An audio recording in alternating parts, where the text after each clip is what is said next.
Hello and welcome to another episode of The New Dad Rock. Welcome to The New Dad Rock. I'm Keith. And I'm Steve. And I'm Joe. And we're here We have a special guest today. with a special guest. Great. All right. Hey, Steve, I got to tell you, I got to 300 today. Yep. One Direction. One Direction home. You're right. Our That One was your Direction, daughter, Sadie. Our One Direction special guest episode with my daughter Sadie. Totally. That's 300. Our most listens of any one podcast. So I'm a bit jealous that you had a family member get that many listens. Yeah, so you should get a family member on. All right. Oh, I am. That's right. I got Joey with me. He's my brother-in-law from Florida. That's right. He lives in Florida now, but he's from Philly. Welcome, Joey. Thank you. Welcome. Good to be on New Dad's Rock. So I heard it was your birthday when Chris was talking to Yes. you, and you said for a birthday gift you wanted to be on the New Dad Rock. No, I think you said you wanted a punk episode, and then you said you wanted to be on the New Dad Rock. So here you are. Happy birthday. She totally made up half of that story. But I wanted to be on, but I didn't know what really I could add. But, your dad. Totally. This was one of my birthday presents. Well, happy birthday, Joe. And Thank you. You're the right 64. 54. 54. Feels 64 well. sometimes, but no, but 54. I can't, as I'm sure you guys, every 10 years go through a period where you're like, how did I get this old? When did it even happen?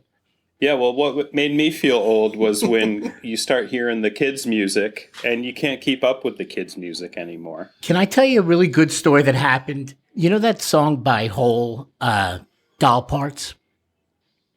Yes, I'm familiar with it. Written by Kurt Cobain. My daughter loves the Miley Cyrus version of that. And so I'm like, so I listened to it. And I'm like, wow, that was really cool. But, how about you? I'm going to play you the person that wrote it, or the person that really lived a hard life, And so I play it and she's like, I think Miley Cyrus did it much harder. And I'm like, oh my God, really? Kids these days, they think they've got it rough. Yeah. Get off my lawn. What does Courtney Love? She doesn't mean anything to my daughter. It kind of the way, at first I was like, not into the Beatles, and my mom would be like, the Beatles are great, and I'd be like, no, I like Kiss, and that was like in the third and fourth grade. I remember being in the Kiss army. I wanted something that was just different, and I think maybe there's a little bit of some of the punk or the anger or the wanting to just be different. I have 3 daughters, and only one of them is even remotely into. I mean, they all listen to the pop music, but one of them is into records and collecting. I felt like that was a failure. I'm trying to get her into these punk bands and some of these older classic artists, but she has a hard time with it. My daughter was the same exact way, and then in the teenage years when she was really pissed off, that's when the music really resonated with her. Dad, why do you keep trying to piss me off? So I can turn on the radio. And I would look at her stuff, and I'm like, these people, how can you think this is hard? I remember going to a Replacement show, and they had to put the Replacements on first before the opening band because they were too fucked up. Yeah. We were at the Ritz, and all of a sudden, we were at the bar, and the Replacements were on. I'm like, everybody ran to the fucking front of the stage, and they were ripped. I think they played for like 8 minutes. It was pretty funny. Well, that's still 4 songs. The second longest set ever. Oh, yeah. Totally. Keith, we saw a concert at the Ritz. Do you remember the concert we saw together? It was the first concert I saw at the Ritz. I think I saw more than Gwar? one, but it was Gwar with the opening band Falafel Mafia, who I still remember to this day, and I looked them up on SoundCloud. They were 4 boot night. But Gwar, the best thing in their show, they shoot blood and piss and other bodily fluids all over the crowd. But it was like the 3rd of July or something. So it was like 100 degrees. We're in New York City. It was really hot. And all this blood was just colored water. So we wanted to get hit by the blood because it cooled us down. The last time I remember really giving a shit about music was Nirvana. I mean, and then I know that just seemed like kids were coming, and my kids came late '90s, and I know that Nirvana was done by '94, but what Nirvana did was that I thought these guys are great. You know, whatever that is, they're fucking angry and pissed off and wearing flannel, and I'm like, and they had something. They had, I get. Because the all those hair metal bands were nauseating. Mm-hmm. Well, I was, when Nirvana Nevermind came out, that was the first semester I was a college radio DJ. And the album came out in late September. It actually came out on the same day as my anniversary, so I know it's late September. But because we were a college radio station, we had it early. So we had it. We were playing it in the rotation first week of September, my first day. And I still remember to this day that I played Drain You on my radio show. It was one of the first songs. And I had never heard it before. And up till that point, I was a metalhead, not the hair metal that you're talking about, but I'm talking like thrash and Slayer and Pantera, all the heavier stuff, King Diamond, all that, Iron Maiden, Anthrax. But it changed my whole musical taste for that was a turning point. There was a fracture in my musical taste because of Nirvana. And you're right. I don't know that there's been another band since then. It certainly hasn't made it through to me. Right, like that had that kind of not counterculture, but the alternative kind of like, even though the punk rock was not like I had like I said something about Elvis Costello, I had little glimmers of it, but I wasn't the music that we started where I was really like, wow, I want to rock this, I want to be a rocker, do something. Was all the stuff that punk in the English punk influence, like U2 and the Bunnymen and the Cure, and the Alarm and Big Country, and all these bands came through Philly, through a place, a theater called the Tower Theater. It's in Upper Darby, and it was always a train ride. We were in South Jersey, so it was like 2-3 train rides, and it was always like such a schlep to get up there, but we really felt like we were far away, and we were really in the city. And when you went to this great place, we would see the acts that we saw on MTV and that we, on 120 Minutes and stuff like that. Did you mentioned Philly? Did you see the Dead Milkmen then when they were like coming up? yeah, absolutely. I knew a kid. I actually was in a band in high school, and the kid who was really talented played in a band that opened for them at the Tower Theater. We were totally into the whole rock scene, so we saw them a lot at bars. They were very visible, Hey, tell me this. I hear you're a big Public Image Limited fan or a Johnny Rotten fan. Is that true? Well, I just love the Pistols, and I saw it Public Image. I saw them at City Garden, but I saw like the Ramones there a lot, and a lot of hard bands. And it was you really wish your life. You weren't sure you're coming out of that place. The bottles were, it was a crazy scene. Yeah, I didn't go to a lot of those kind of shows when I was a kid. I mean, I think the craziest thing I saw was I was in the pit for Exodus and Slayer, and that was pretty scary. And Absolutely. Up by me, up in Schenectady, there were Sunday afternoon hardcore shows, but I never really went to those DRI and DI. Right. A lot of those bands would go through there. I kind of got into now. Oh, okay, yeah. Now I remember going back to that. Drexel is a lot of we went to frat parties and they always had hardcore bands, so everything was like da na na 1 2 3 4 da, da, da. I don't know if you understood what that was, but another thing where you would come out and your ears would be ringing for days. But listening to Dead Kennedys and the Black Flag and stuff like that, I can see. I didn't like it when back in the 80s, but now I can just appreciate it. I can see. I guess I'm really whatever I see that's authentic. Where it's like, hey, Joey, how do you listen to music now?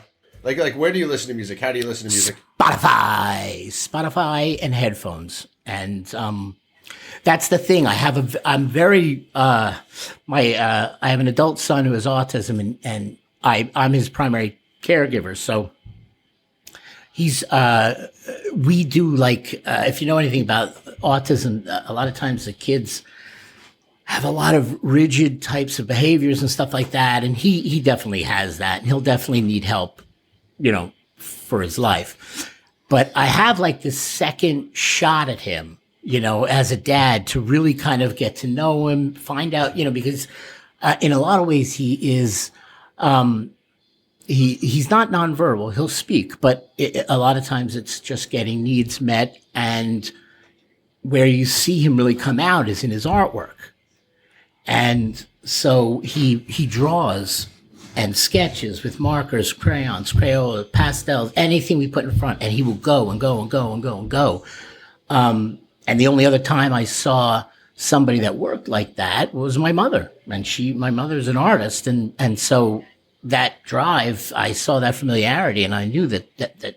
So I just keep throwing art supplies, and my wife and I just throw anything at him, We don't care if he does it on the, but whatever. Some battles you're just not going to win.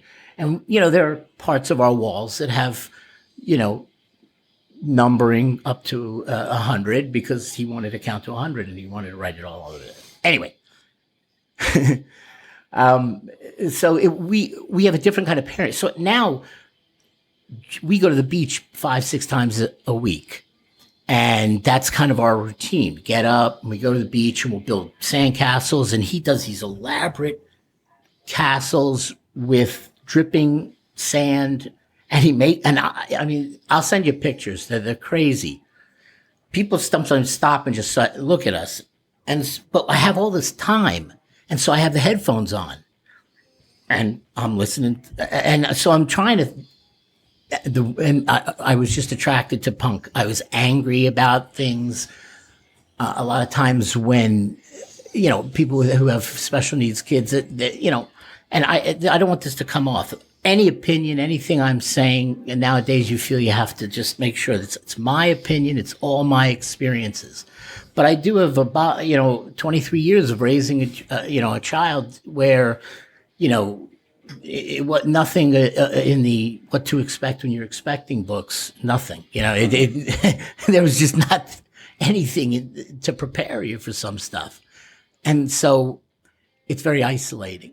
Yeah, well, I wanted to pick up on something you said about, you're being angry, and you were listening to, what someone on the outside would perceive as angry music.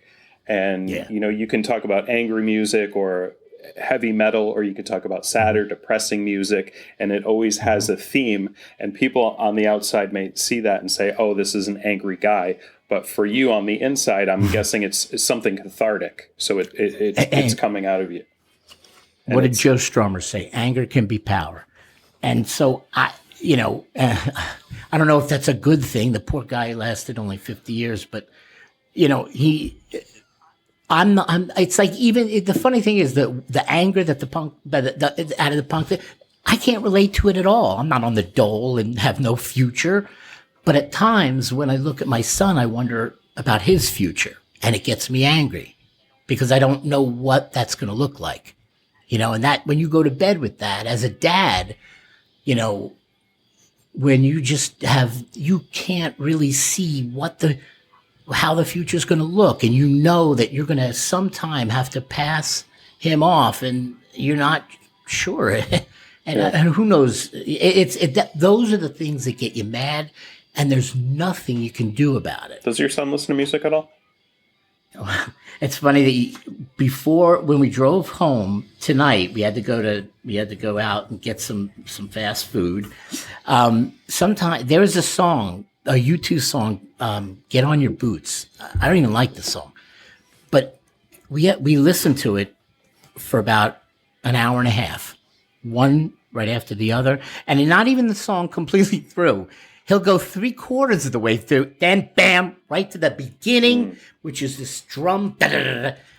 And so, yeah, he can be very, I don't know if it's obsessive or it's stimmy, where he wants just to hear these songs over and over and over again. I don't know. But he Get on your has that boots. Is way that with- No Line on the Horizon era? Is that what exactly? That's I think that's that album. Yeah. okay. Yeah, I'm But sorry, he went through a Bob Marley stage, a Cat Stevens stage, where some songs he'll just he like Johnny Cash. We would drive around and like if you like John. I had a pretty. And now this was literally had CDs and I was putting it in a CD player. But we're big on CDs on the New Dad Rock. But no CDs? Oh, no. No, we're big on CDs. Yeah. We've had a couple episodes about our CDs. In our cars, totally, of course. Right. That's why we get in our car. And borrowing CDs from the library. Yeah, totally. We started to touch on it. You have a podcast, right, Joe? My wife and I have done a few where we just talk about raising a child on the spectrum, things like that. And we just kind of, it's goofy and we just, sometimes you'll hear my son in the background and we're like, one of us will have to leave. So, we kind of, we've played around with the idea, but she is actually really good at it. And she has, it's called Autism Blueprint. And she actually has a very, nice following and she's a good interviewer. And she happens to be a licensed, family and marriage counselor. So she's been a therapist. She runs her own business, and she's been doing that for 15 years. So, plus she has the pedigree of having a 23-year, raising a very peculiar but fascinatingly wonderful kid. Like I said, whatever they were singing about in the 70s, I can't relate to that. But all I want is the anger, and it was real.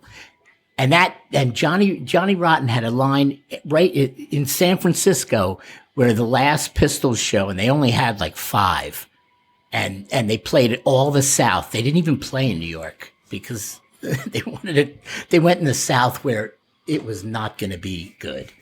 And after the 5th or 6th show, but they ended and Johnny Rotten looked at the audience and with that face, and he was just like, "You ever get the feeling you've been cheated?" And I'm like, yeah, I got that feeling sometimes. And that's where that line came from? I mean, that's... Well, the line came from the tour was over. Any money, the Pistols were thrown together kind of. Now, they were good, but the whole Sid Vicious thing, and, it's, that was kind of a joke. If they stayed with, what was the guy, Glenn Matlock or whatever his name was, they made good music. I mean, that album, never mind the bullets, that holds up still. And though I don't know, 10 or 11 songs, you put them, I'd stack those. If you want what I'm looking for, that energy, where literally I hear that and I want to run through a wall. I'm laughing because it's true. But I mean, everybody's got that different band that does that. But when you hear it, you're like, God damn it, man! Now I want to do that. So, dude, and that energy is really, he really personified it. He had the look. He didn't give a shit. And when you have to, we're always the parents apologizing because as we're walking out of a restaurant, my son grabs a chicken nugget after all of somebody's plate. How do you explain that? So yeah, we get in the car and we're like, oh my God, that's just a little taste. But you get angry after a while. But then if you lean into it, and that's what we've done, we just lean into it. We've kind of developed our own culture, our own family culture. And that's the only way you can look at it. We were never going to look like any other family. We're like the Munsters. One thing about the Sex Pistols, I was thinking though, they were like the One Direction of England in the 70s because they were put together. They were constructed by Malcolm McLaren. Yeah. So Absolutely. Johnny Lydon is Harry Styles, but 40 years ago. Oh, jeez. Yeah. I really he's don't Louis, know anything man. He's about Louis, him. and He's Louis. Sid Vicious is Harry Styles. Okay, that's awesome. Oh man. Really? Is he on heroin? No, but Because that would be a start. because Sid Vicious was added, and he doesn't actually play the instrument. Like, he wasn't a bassist. They were learned to play these parts. No. Yeah. No. That's the thing, is if you listen to that album as just a punk album, Steve Jones, I forget the drummer's name. They're very tight. And the bass player before Sid Vicious, those songs hold up to me, any of them. Yeah, you go back to a lot of those punk bands, or even the bands that became new wave. If you go back and listen, like to the Cars, for example, I always think of them as having a ton of hits. But even their albums, they have a good amount of filler on them. And you're right. I mean, Sex Pistols, they left the bollocks off. Absolutely, it's each one is I don't know if is like a fuck you, and they were angry kids who saw no part of any English future. And so it seemed a very natural reaction. And anytime you feel that isolation, I think, I would listen to calm bullshit music that really almost just put me to sleep, but it wasn't going to give me any anxiety. So I thought, but I started listening, thanks to Spotify, you find music that was like, oh man, I can't believe some of it. So I started putting together so just these songs I remember from that, just loving. But I don't want to give the wrong impression. Like I'm pissed off, but it really has that has motivated me. To pursue other things. Like I'm trying to learn how to play the ukulele. I draw. I take pictures. I have, but I guess the fuel is that anger. Well, Joey, I'm not angry anymore. Let's just put it this way: life is very peculiar, and wherever you thought you would end up, just take that with a grain of salt, and just embrace the life and the kids that you have. That was perfect. Well said. Tell me well this: said. When you think of the New Dad Rock, which of those four words pop out at you, and why? The New Dad. New. We had this conversation. I thought it was like this was a show for new dads, who just had a little baby. Like, I think because you know what? And here's going to be a pathetic thing. There used to be an album called New Kids Bop or something. Yeah.